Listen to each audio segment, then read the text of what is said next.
Hey guys, welcome to another edition of GamingNight. Today I will be teaching you how to play the 2 to 4 player game Snails. In Snails, you are playing a group of snails and you are battle armed to the teeth with weapons and other actions that you can do while you're trying to eliminate your other snails on the board. And you will do this by planning your actions and strategically trying to eliminate all the other worms before the end of 6 rounds. So before we get into how to play, let's go to the table below and show you how the setup works.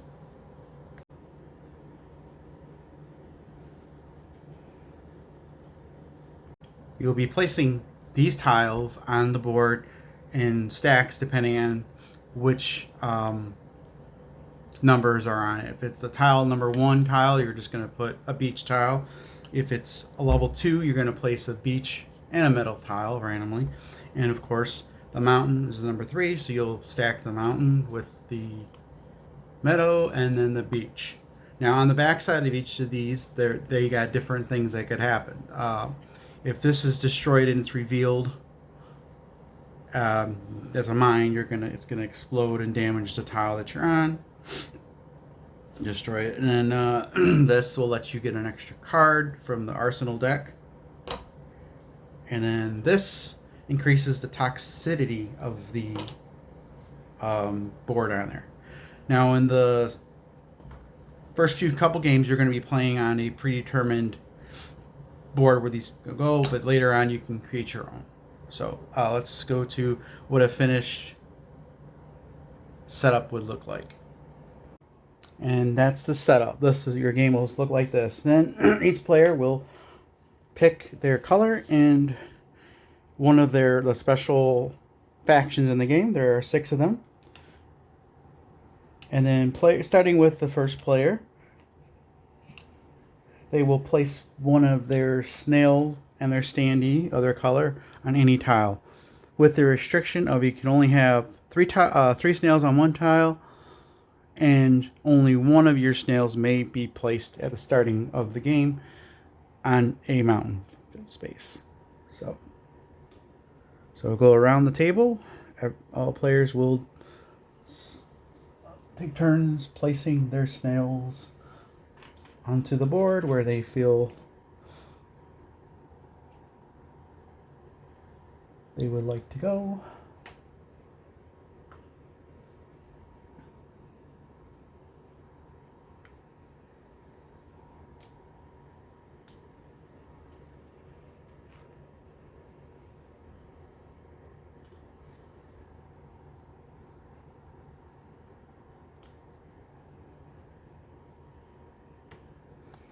And that's the complete setup.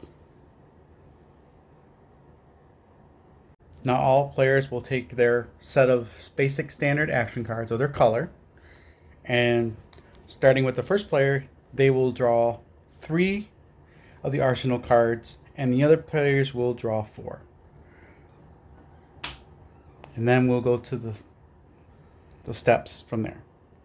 Now the game's broken down in 4 phases, starting with phase 1, which is drawing action cards. You may draw 1 card from the arsenal deck, and you may discard 2 cards from your hand, provided they are not your basic action cards, to draw a replacement card. You may do this as many times as you want, as long as it's 2 for 1.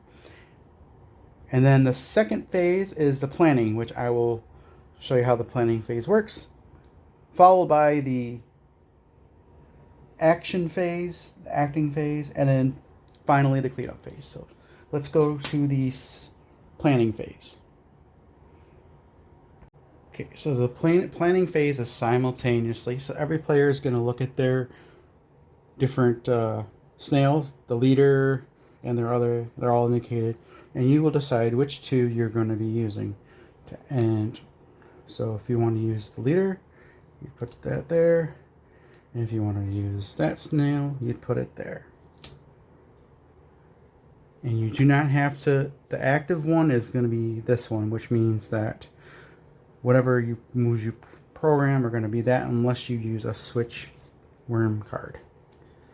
So you're going to look at your hand of cards, and I'll explain them to you. This is the movement. You can move up to 2 spaces on the same level or lower, but to move to higher level, you don't even do move. And then this is the hide in your shell. This is an aim, lets you re-roll your attack dice, gives you the leader automatically gets 1 extra roll. And then this is the switch, your snails. And this is your dig action, lets you dig a tile to get more weapons. So those are your basic actions. So we will look at, so when you will be planning them out, so we'll say that this, he wants to do that. Since he's the leader, we know he's the leader, he has an extra roll, so he doesn't need to aim. So he's going to use a bazooka. So the bazooka, you have to be, this one will say 2 to 5, and it's got to be on the same level or high, lower. So you can't aim, and you'll be basically flipping them face down so no one knows what you're planning.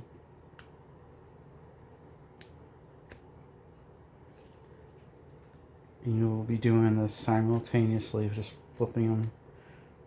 The basic actions don't matter. You they you know which way you get to choose when they're revealed. So it's just a way to give you options. And if something doesn't work out,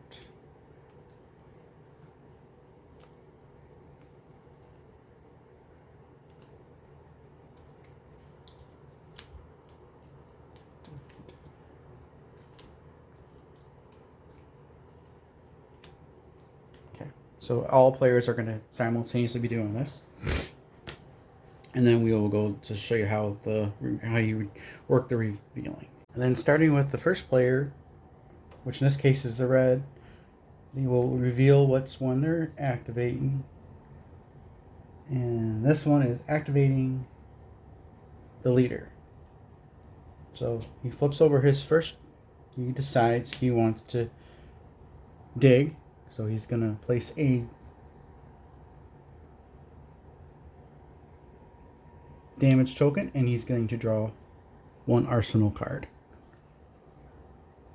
That goes into his hands for future rounds. And of course 10 is the maximum. And then we go to the blue player going clockwise. The blue snail is going to move, and he's going to reveal that he is activating the little snail here. He's going to move here. And then the green snail is going to decide to move his leader token 1 space up, just to get away from the water's edge, and that will be the green's turn. And you'll be going round and round until everyone reveals their round cards, and then you go up to the next phase. So I'm going to show you some future actions and showing you how things work.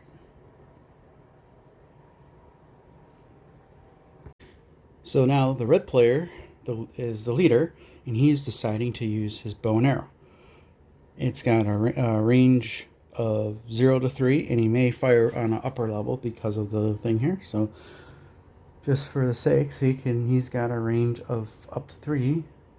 He's going to shoot at this one right there, and since he's a leader, he gets to roll 1 die, and if he doesn't like the results, he can roll it. So if he gets a triangle, it's going to do 15 damage. If he gets a circle, it does 10 damage.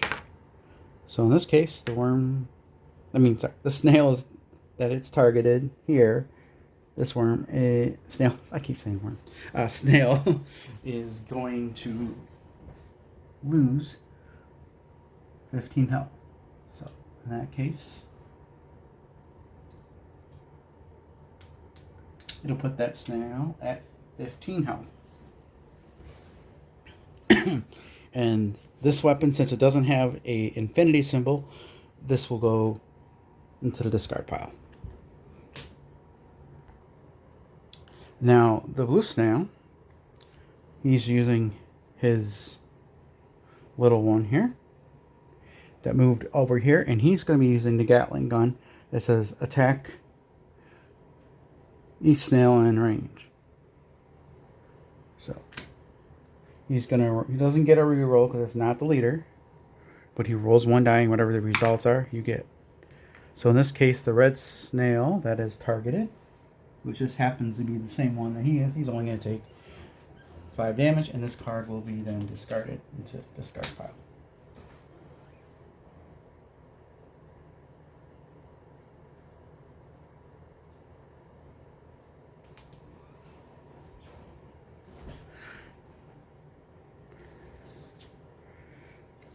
And now the green player will go, so this turn, and they'll be doing a bazooka. So the green one that he's using is the leader, which is right there, and you can shoot up to 2 to 5 spaces. So he's gonna go for the leader over here. So since he's the leader, he can re-roll the result if he doesn't like it.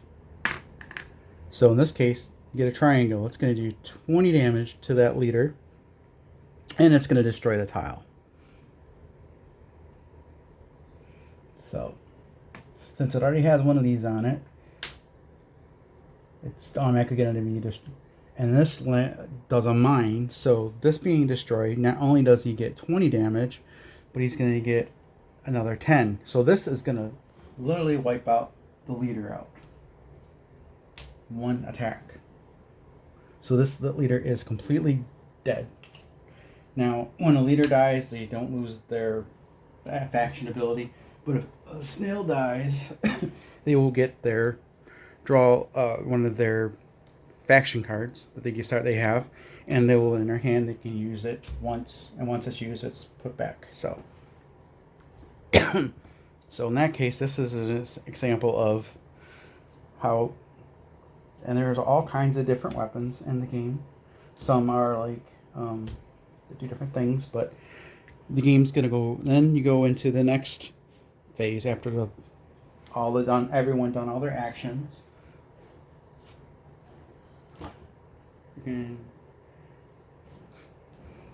gonna go to cleaning up. You should remove all end around a water contamination, collect all elements, and discard all declared arsenal. So in this case, if there was a mine here, and it'd be removed. So throughout the game, you're going to be deploying different weapons and things like that, and after that, this will pass over to the next player, and they will move it, and as long as it doesn't have the symbol, once it gets to the X, the game's over, unless all players are eliminated except for one. So another thing is,